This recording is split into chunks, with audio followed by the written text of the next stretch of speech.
Nachádzame sa v stredovekom kostole svätého Martina z Tours v Čeríne, ktorý pochádza z 14. storočia.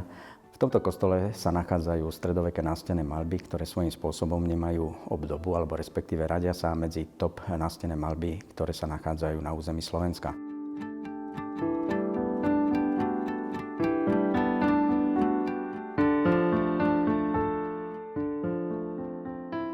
Vznik výzdob v kostoloch mal veľmi prozaický účel, pretože väčšina ľudí vtedy nemala ani základné vzdelanie, poviem to tak jednoducho, vlastne boli analfabetmi a potrebovali poznať písmo, poznať Bibliu ako takú, tak vzniká ako keby obrazová Biblia pauperum.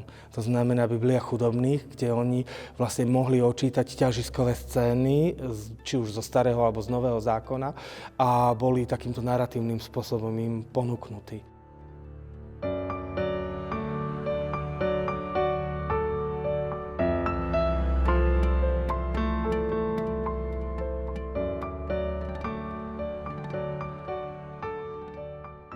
Vďaka nadácii Všeobecnej úverovej banky, ktorá sponzorovala realizáciu reštaurátorských prác, sa mne a kolegovi dostalo tej cti, že sme mohli realizovať reštaurátorské práce. Samotný proces reštaurovania sa odvíja od reštaurátorského výskumu. Reštaurátorským výskumom sme zhodnotili nielen rozsah, zachovanie, ale aj spôsob realizovaných prác. Skôr ako pristúpime k samotnému farebnému sceleniu, čiže samotnej retuši, musí sa vykonať veľa operácií a veľa úkonov, ktoré svojím spôsobom nie sú viditeľné, ale sú veľmi dôležité k tomu, aby sme dospeli, ako som už spomenul, k samotnému farebnému sceleniu. Ako prvé, k čomu sme pristúpili, a respektíve krédom reštaurovania, je záchrana hmotnej podstaty kultúrnej pamiatky.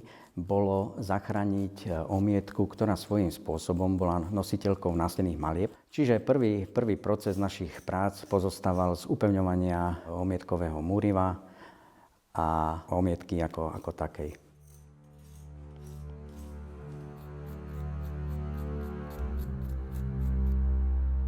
Ďalším krokom je odstrániť prachový depozit z nástenných malieb. Tieto maľby následne potom musíme zafixovať, alebo respektíve pokiaľ chýbajú nejaké miesta, ktoré sú vypadnuté, tie musíme doplniť tzv. Tmelením. A po tomto tmelení zjednotíme celú plochu postrekom, aby sme zjednotili sávosť jednotlivých vrstiev, či už originálnych alebo sekundárnych. A na záver nastáva tá samotná už spomenutá čerešnička na torte, a to je samotné farebné scelenie.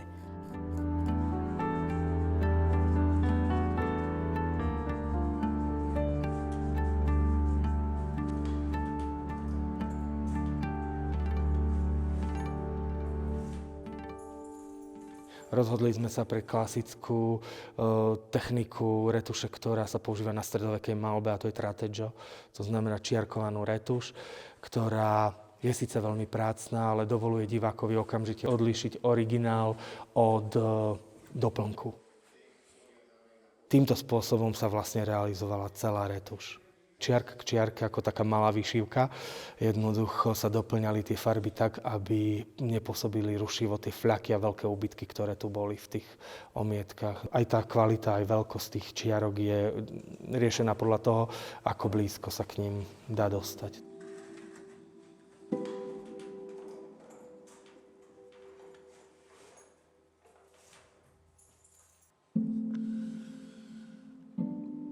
Na realizácie týchto prác sa podielalo asi 12 ľudí. Tým, že sme tu mali postavené lešenie, tak si to viete asi predstaviť, sa to tu hmírilo ako na mravenisku, ale myslím si, že zadozučením tohto nášho hmírenia je výsledok reštaurovania, kde po konečnom zložení lešenia sme všetci zostali v nemom údive nielen nad našou prácou, ale aj nad kvalitou fresiek, ktoré po reštaurovaní sa ešte viac zvýraznili, a teda znásobila sa ich, ako som už spomenul, nielen historická, ale aj tá výtvarno-estetická stránka.